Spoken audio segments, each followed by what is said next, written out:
மகாசேனா தமிழ் தடத்தின் நேயர்களுக்கு அன்பு வணக்கம். சொல்லவே சுந்தரானந்தரப்பா தொல்லுலகில் கேசரியாம் வித்தை தன்னை புல்லவே அதீதமென்ற மாண்பருக்கு புகழுடனே புகட்டியதோர் சித்துமாகும். போகர் சித்தர் சுந்தரானந்த சித்தரை பற்றி கூறியுள்ளார். இந்த சித்தர் மிகவும் அழகான தோற்றத்தை கொண்டிருந்ததால் சுந்தரானந்தர் என்று அழைக்கப்பட்டார். இவருக்கு வல்லப சித்தர் என்கிற பெயரும் உண்டு. இவர் தனது இளமை காலத்தில் பெற்றோர் விருப்பப்படி இல்லற வாழ்க்கையை மேற்கொண்டார் என்றும் சட்டை முனியால் ஆட்கொள்ளப்பட்டு பின்னர் அவருடனே சென்றதாகவும் சொல்லப்படுகிறது. இவர் அகத்தியர் பூசித்த லிங்கத்தை வாங்கி அதை சதுரகிரியில் பிரதிஷ்டை செய்து வழிபட்டுள்ளார் என்றும் சொல்லப்படுகிறது. இவர் மதுரையிலே சமாதி அடைந்ததாக சொல்லப்படுகிறது. மதுரை மீனாட்சி அம்மன் கோவிலில் இவருக்கு தனி சந்நிதி அமைந்திருக்கிறது. சுந்தரானந்தர் இவரது வாழ்க்கையை பற்றி அறிய வேண்டும் என்றால் தமிழ் விளையாடிய மதுரையம்பதிக்கு, அதாவது மதுரைக்கு செல்ல வேண்டியது அவசியம்.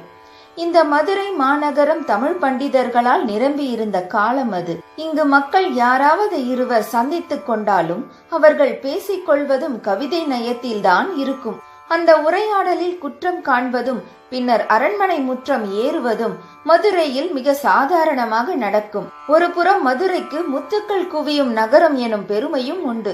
மதுரை என்றாலே அதனை ஆண்ட பாண்டியர்களும் அவர்களது மீன்கொடியும் இலக்கிய தமிழும் தான் நமக்கு நினைவுக்கு வரும்.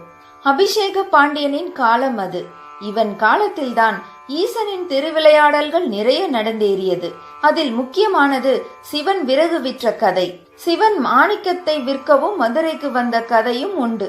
அபிஷேக பாண்டியனின் மணிமுடியில் மாணிக்கம் மட்டும் இல்லாத குறை. இதற்காக அந்த பரம்பொருளே இறங்கி வந்து இவனுக்கு மாணிக்கம் விற்ற கதை உண்டு. ஆதாரம் திருவிளையாடல் புராணம். அதே போல இவனுக்காக வருணன் வற்றாது பொழிந்து உருவாக்கிய கடலையே இவன் பொருட்டு வற்றச் செய்து பின் மீட்டு கொடுத்தது ஈசனின் இன்னொரு திருவிளையாடல். அந்த வரிசையில் இவன் காலத்தில்தான் கல்யாணை கரும்பு தின்ற கதை நடந்தது. இதற்கு காரணம் சுந்தரானந்தர் என்னும் சித்தர்.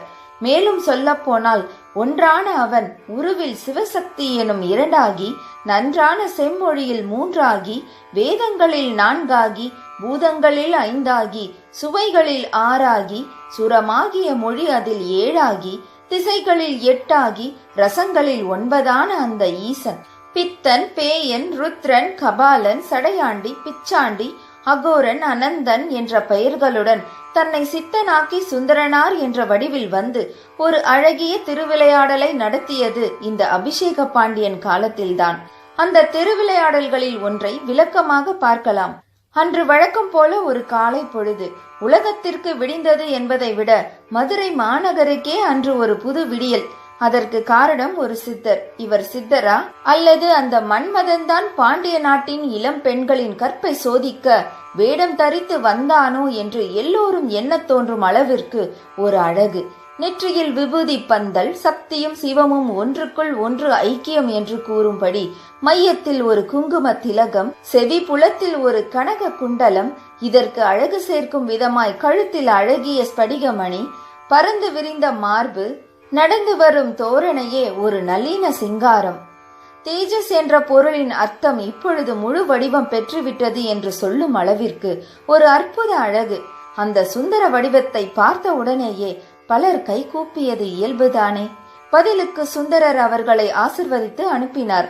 அந்த வரிசையில் பெருநோய் பிடித்து வாடிய பெரும் புலவர் ஒருவர். சுந்தரர் கண்ணில் படவே அந்த புலவர் அந்த சுந்தரனின் பார்வை பட்டு பரிசுத்தம் அடைந்து மகிழ்ந்தார். இந்த செய்தி மதுரை மாநகரம் முழுவதும் பரவியது. மேலும் அவரது தமிழ் புலமையால் தமிழ் அறிஞர்களே அவருடன் வாதத்தில் தோற்றனர். நகர் முழுக்க சுந்தரானந்தரை பற்றிய பேச்சாகவே இருந்தது. இது அரசர் காதுக்கும் போனது.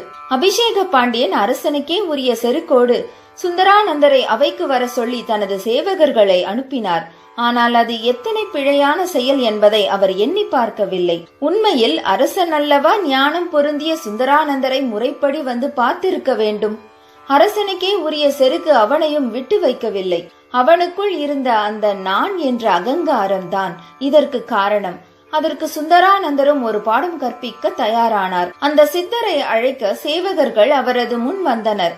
அவர்கள் சொல்வதை கேட்ட சுந்தரானந்தர் அரச கட்டளைக்கு பணியவில்லை. மேலும் வந்த சேவகர்களிடம் ஆற்றில் குளிக்க ஒருவன் ஆசைப்பட்டால் அவன் அல்லவா ஆற்றுக்கு வர வேண்டும் என்று வினவினார். ஆனால் அந்த வீரர்களோ அவரை விடுவதாக இல்லை. அவரை வற்புறுத்தி தனது அதிகாரத்தை நிலைநாட்ட முயற்சி செய்தனர். சுந்தரானந்தர் அவர்களின் பேச்சால் தனது பொறுமையை இழந்தார். கோபத்தின் விளிம்புக்கு வந்த அவர் அந்த வீரர்களிடம், இதற்கு மேல் ஏதாவது பேசினால் உங்களை கிளியாக்கி விடுவேன் என்றார். அதை கேட்ட சேவகர்கள் பயந்து அரண்மனைக்கு சென்று அரசனிடம் நடந்ததை கூறினார்கள். இதை கேட்ட அரசன் திகைத்தான். அன்றிலிருந்து அவனுக்கு அந்த சித்தரை பற்றிய நினைப்பு மட்டும்தான். இந்த நிலையில் ஒரு நாள் ஆலவாய் அழகன் திருக்கோவிலுக்குள் மன்னன் சென்ற சமயம் சுந்தரானந்தரும் அந்த கோவிலுக்கு சென்றிருந்தார். சுந்தரானந்தர் தனக்கு முன் கம்பீரமாக வருவதை கவனித்த அரசன் அபிஷேக பாண்டியன் கோபம் கொண்டான். ஏனெனில் அரசன் கோவிலுக்குள் வரும் பொழுது அரசனுக்கே அங்கு முன்னுரிமை வழங்கப்படும். பொதுமக்கள் யாரும் அவன் எதிரில் தோன்றக்கூடாது. அப்படி தோன்றினால் அது அரசனை அவமதித்த குற்றத்திற்கு சமம். இதுதான் அரசனுக்கு சுந்தரானந்தர் மீது வந்த கோபத்திற்கு காரணம்.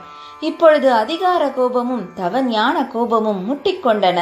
நீதான் மாயங்கள் நிகழ்த்தும் அந்த மாயாவியோ? உனக்கு உனது மாயாஜாலங்கள் மீது அவ்வளவு கர்வமா என்று முதலில் பிரச்சனையை ஆரம்பித்து வைத்தான் அரசன். சுந்தரானந்தர், சித்த சாகசங்கள் மாயங்கள் அல்ல. ஏனென்றால் மாயங்கள் அற்பமானவை. இல்லாததை இருப்பது போல காட்டுவது அது வெறும் காட்சி. ஆனால் மறுபுறம் சித்த சாகசங்கள் என்பது பஞ்சபூதங்களை உணர்ந்து பிரபஞ்ச நியதி அறிந்து அதற்கேற்ப செயல்படுத்தப்படுபவை. வேண்டும் என்றால் இங்கேயே அதற்கான பரீட்சை செய்து பார், நானும் உனக்கு புரிய வைக்கிறேன் என்று கூறினார். சுந்தரானந்தர் இவ்வாறு கூறியதை கேட்டு அரசன் வெகுண்டான். சுந்தரானந்தரை சோதிக்க தயாரானான். அபிஷேக பாண்டியன் தீர்க்கமாய் சிந்தித்தான். அவன் நின்ற இடத்திற்கு அருகில்தான் ஆலய விமானத்தை தாங்கி நிற்கும் அந்த கல்யாணை இருந்தது. நிதர்சனமாய் தெரிவது மாய பிம்பம் அல்ல அது. பொதுவாக எல்லா ஆலயங்களிலும் கற்ப பீடங்களே கோவில் விமானத்தை தாங்கி நிற்கும். ஆனால் ஆலவாய் அண்ணலான் சொக்கநாதரின் ஆலயத்தை நாற்புறமும் வெள்ளை நிறத்து யானைகள் தாங்கி நிற்க காணலாம். அரசன் உடனே சுந்தரானந்தரை பார்த்து, தவசீலரே, நீர் சொல்வது உண்மை என்றால் இந்த கல் யானையை உயிர் கொண்ட யானையாக மாற்றுங்கள் பார்ப்போம், அப்பொழுது நான் நம்புகிறேன் என்று கூறினான். பாண்டியன் பரிவாரத்தில் ஒருவன் கரும்போடு தென்பட்டான். அந்த கரும்பு கன நேரத்தில் பாண்டியனின் கைக்கு மாறியது. அதுவும் கூட சுந்தரானந்தரின் திருவிளையாடல்தான். இப்பொழுது சுந்தரானந்தர் முகத்தில் புன்னகையுடன் அரசனை அந்த கல்யாணையின் அருகே அந்த கரும்பை கொண்டு சென்று சிவனின் பஞ்சாட்சர மந்திரத்தை கோரும்படி பணித்தார். அரசனும் அவ்வாறு செய்ய அந்த கல்யாணை உயிர் பெற்று அந்த கரும்பை அரசன் பார்க்க, அங்கிருந்த மக்களும் பார்க்க தனது தும்பிக்கையின் உதவியுடன் தின்று தீர்த்தது. அந்த யானை அத்துடன் நிற்கவில்லை. பாண்டியனின் கழுத்தில் இருந்த முத்து மாலையையும் எட்டி பறித்தது. அரசன் அபிஷேக பாண்டியன் அப்படியே ஆடிப்போனான். சுந்தரானந்தர் பாதத்தில் விழுந்து தன் தவறை மன்னிக்குமாறு மன்றாடினான். இக்காட்சியை பார்த்த மதுரையம்பதி மக்களும் மெய்சிலிர்த்து போனார்கள். இப்படியாக தவத்தின் வல்லமையை நிரூபித்த சுந்தரானந்தர் பூரிப்புடன் அனைவர் கண் எதிரில் ஆலவாயன் சந்நிதிக்குள் புகுந்து மறைந்தார். இவர் நடத்திய திருவிளையாடல்கள் இன்னமும் மதுரையில் வரலாறாய் பேசப்பட்டு வருவது குறிப்பிடத்தக்கது. சித்தர் சுந்தரானந்தர் இயற்றிய நூல்கள் வைத்திய திரட்டு, தண்டகம், முப்பு, சிவயோக ஞானம், அதிசய காரணம், பூசா விதி, தீட்சா விதி, சுத்த ஞானம், கேசரி, வாக்கிய சூத்திரம், காவியம், விச நிவாரணி. சித்தர் சுந்தரானந்தரின் தியான செய்யுள்.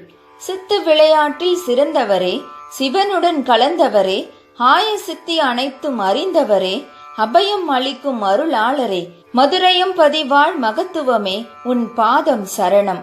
தேக சுத்தியுடன் அழகிய சிறு பலகையில் மஞ்சளிட்டு மெழுகி பக்தியுடன் கோலமிட்டு அம்மஞ்சள் பலகையின் மேல் சுவாமிகளின் படத்தை வைத்து அதற்கு முன்பு மஞ்சள் குங்கும திலகமிட்டு அலங்கரிக்கப்பட்ட குத்து விளக்கில் 5 முக தீபம் ஏற்றி வைக்க வேண்டும். பின் சித்தரின் தியான செய்யுளை கண்மூடி மனதார கூற வேண்டும். சித்தருக்கு நிவேதனமாக கடலை, வெண்பொங்கல் படைத்து இவற்றுடன் மஞ்சள் வஸ்திரம் அல்லது காவி வஸ்திரம் படைத்து வியாழனன்று வழிபட வேண்டும்.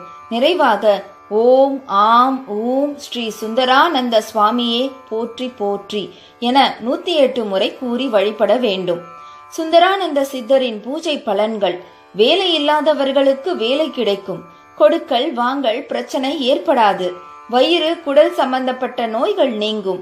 புத்திர பாக்கியம் உண்டாகும். குரு பிரீதி அடைவர். புகைப்பிடித்தல், குடிப்பழக்கம் அகலும். சித்த பிரம்மை அகலும், ஞாபக சக்தி அதிகரிக்கும், வறுமை அகன்று வளமான வாழ்வு அமையும். அடுத்த பதிவில் மற்றும் ஒரு சித்தரின் வரலாற்றை பார்க்கலாம்.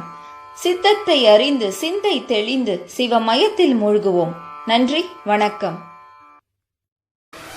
உங்கள் ஆதரவுகளை எதிர்பார்த்து நான் தமிழ் விரும்பி